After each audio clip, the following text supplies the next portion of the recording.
So, Gittens, welcome to the final interviews for Moulding4Work Class 2025. Congratulations for making it this far. It has been exciting, interesting, and a real adventure, I have to say. So, how has Moulding4Work program impacted your life as an individual? Moulding4Work has impacted my life in many ways. Number one, I've been able to at least manage, not at least, but I've been able to manage my time appropriately because you see, the program was more of somebody being time conscious. When you're asked for a specific meeting, you're supposed to make sure you keep time and and ensure you arrive at the scene on time. It has also impacted me in a way that I've been able to improve uh, on how I'm able to seek job because I've been being trained from passion to job seeking and not the other way around. Yeah.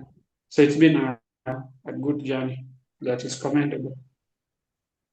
Right. So, currently, are you looking for a job or you are currently working? Oh, so currently, uh, I'm building on what I have because there's that teleconsult platform that I'm building that I aim to be able to reach to many people, especially the people that we usually see in the medical camps. Most of them are not on follow up. Then, too, with the teleconsult app, I intend to reach to as many people because nowadays many people don't come to hospital because of the economic crisis. So I'm hoping that my teleconsult platform will be able to accommodate everyone because it will be user friendly and it won't be expensive. Yeah. So, to summarize that, so you are now working on your passion project to be able to earn your own income and no longer looking for work, or you are still looking for work? Uh, so in brief, I'm no longer looking for work. What I'm doing is I'm building my teleconsult platform. We are working alongside Cairo, and there's a friend of mine in Kenya. So everything is set. I think maybe let's give it like a month. I think the teleconsult platform should be ready, should be being launched because now in the next 2 weeks we'll be in the trial phases. Yeah. Right. So, throughout this program, did you ever took any initiative as a person?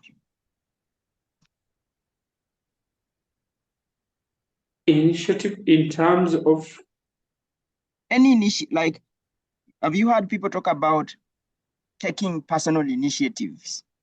So the question is, did you ever took any personal initiative, and what was that initiative that you took?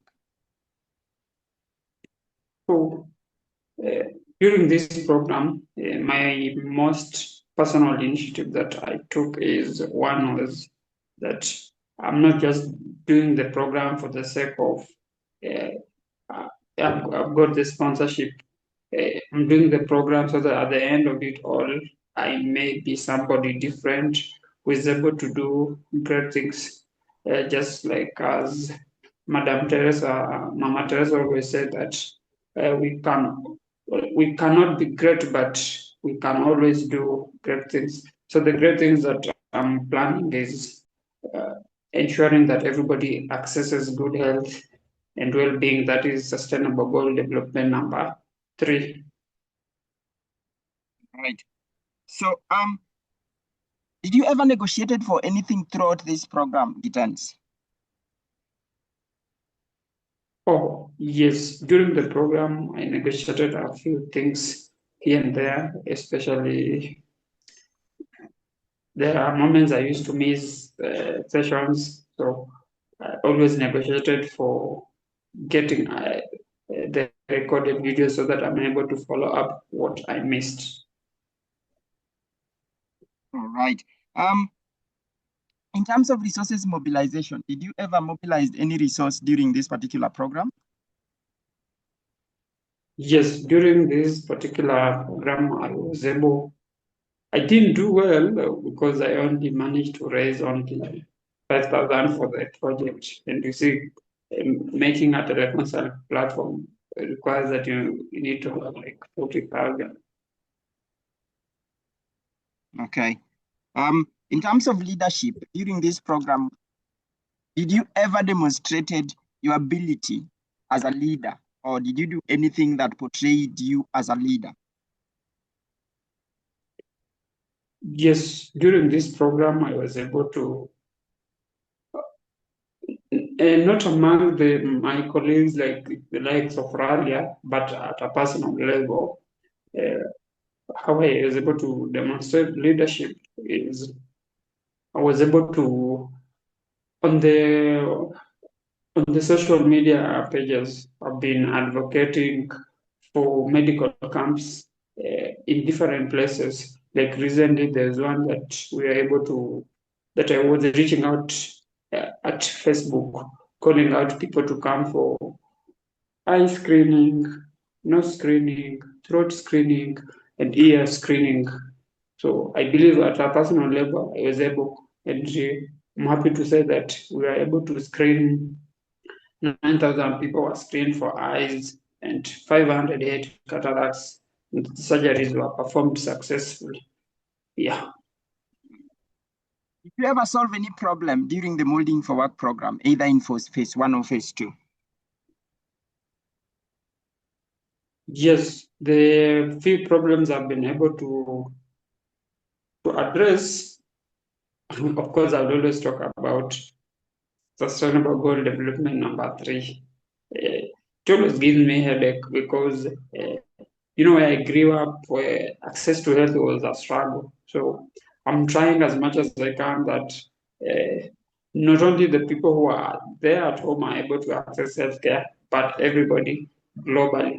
And that's why there is a challenge that began. It's called Beyond Health Zero. So I usually post there updates, especially on the global diseases, on what. So I'm focusing mostly on preventive medicine because I believe prevention is always better than cure. The channel is at the WhatsApp, is at the Facebook, is at the Instagram. What I'm only left is to now create a website for that, so that the stories continue building as as I enable everyone to access good health and well-being. Okay. So during this program, did you ever ask for any help from anyone?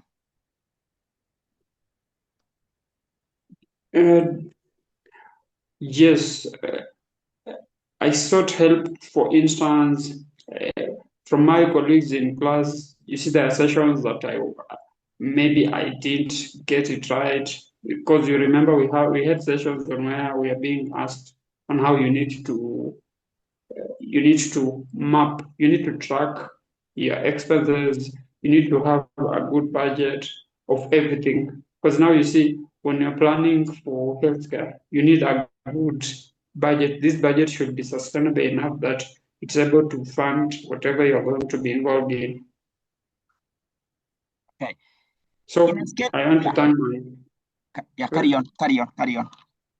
So I want to thank my classmates because they were always there for me, the likes of Joan, Radia, there's Nixon, and Caleb, among others. All right, cool, good. So if you were to rate this program in a scale of 1 to 5, 1 being the lowest and 5 being the highest, how would you rate it in terms of meeting the objectives that were set when the program was set, or how it has impacted you? I'll give it 5 because, uh, generally speaking, the objectives were achieved at a higher rate, and there are more to be, like you could just talk about. Because like with even Dr. Sue, I was able to link up with her.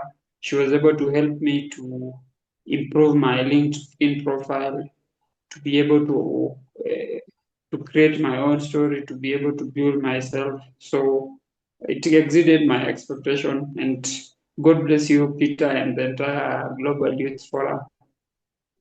Right. If you are now to rate yourself, Gittens, and this one is again a honest one. Rate your performance. How do you think you as an individual performed during this particular program in a scale of 1 to 5, 1 being the lowest and 5 being the highest? So rate yourself. I give myself a 3 because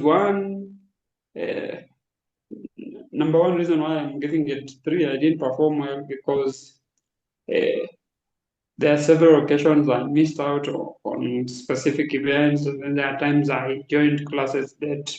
So that's why I give myself a 3. Cool.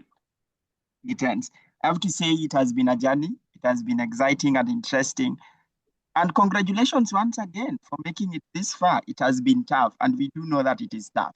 So, as we come to the end of this, we want to keep tracking your journey and do not stop doing what you've been doing. Instead, upgrade, give your best. And now you know you belong to a family that we will always look after what you are doing.